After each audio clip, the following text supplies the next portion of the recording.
All right, what's happening, everybody? Happy Monday. It's Saul K here, and I think I'm live on Facebook. We'll find out here in a second. Cool. All right, we're live. Okay, great. So I want to do a quick video. I'm gonna record this as well. Okay, we're live here. It's Saul K here, Monday, November 13th. And I want to do a quick video. I'm going to start doing a series of short videos just talking about different things happening in the war, different misconceptions, different terms that are being thrown around, just to get some better understanding out there because there's a lot of misinformation. So today I want to talk very briefly about ceasefire, and I'm going to show you this video that was actually on CNN of all places that has interviews with some of the head of Hamas, Hillary Clinton. It's very short. This whole thing should be less than 6 minutes. And so, it's been a lot of talk of ceasefire. So first question, and I have one more question at the end. Here's my first question. Why has no one called for a ceasefire from Hamas? I haven't seen one sign. And if you have, please post it below because I certainly haven't seen it. It's only Israel, stop fighting. Stop your mission. Whereas Hamas has shot over 9,500 rockets towards Israel. Not one person that I've seen, unless correct me if I'm wrong, has said ceasefire from Hamas. Okay, so now I'm showing you this quick video that explains why there can't be a ceasefire. Oh, here, I'm gonna share this video right now. This will take about 4 minutes. Okay, so I'm gonna share my screen. Okay, here we go. Hamas embeds within the Palestinian population.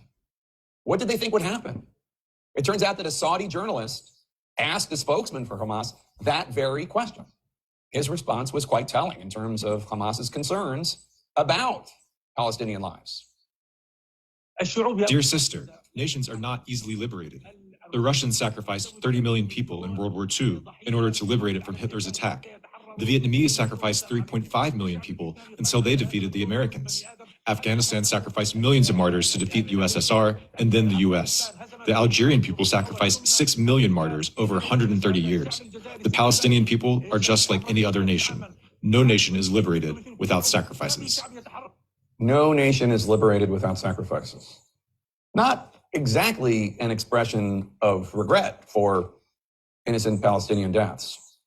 A journalist from Russia Today, a Russian state media outlet, asked Musa Abu Marzouk from the Hamas political bureau, quote, "You have built 500 kilometers of tunnels in Gaza.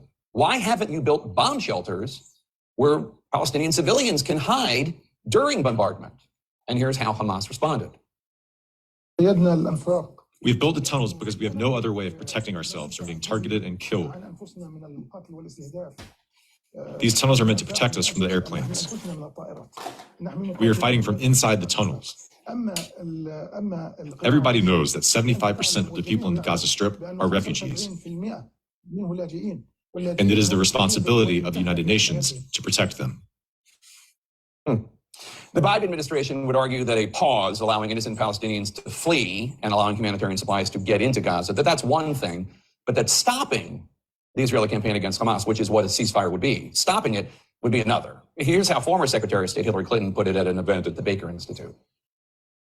People who are calling for a ceasefire now do not understand Hamas. That is not possible.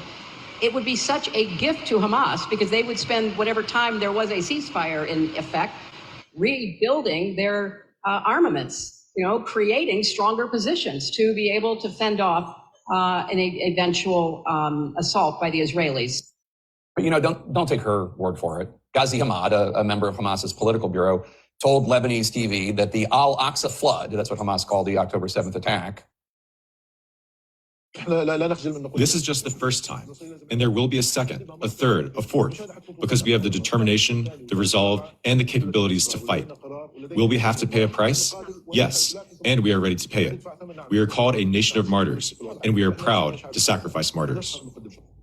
So, Hamas, which is the government of Gaza, based on their own words, A, they think the loss of Palestinian civilian lives is just the cost of liberation. B, they think that even though they're the government of Gaza, it's not their responsibility to protect Palestinian civilians. The tunnels are for themselves, for fighting, not for civilians. And C, they're determined to continue attacking Israel the same way they did on October 7th, over and over and over, based on what they say. So for these reasons, Israel says we can't have a ceasefire. Listen to what they say. Okay, so hopefully you saw all that.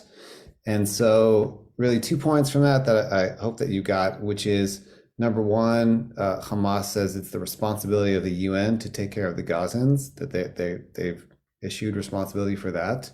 And number two, that if left unchecked, they will keep repeating what happened on October 7th, Chas v'Shalom, over and over and over and over again. Just read the Hamas charter. It says one of their first things in that charter is the annihilation of the state of Israel and the Jews. And it doesn't stop there. After that, it's creating an entire Islamic state for the world. It's Israel, then Europe, then the United States. Just read it in their charter. They're not hiding their motives at all. Last but not least, just in case you're wondering or haven't heard this, Israel every day does a temporary humanitarian pause at like 10 o'clock for a couple hours, sometimes 3 or 4 hours, to allow the civilians of Gaza to move to the south. And guess who protects them? The IDF.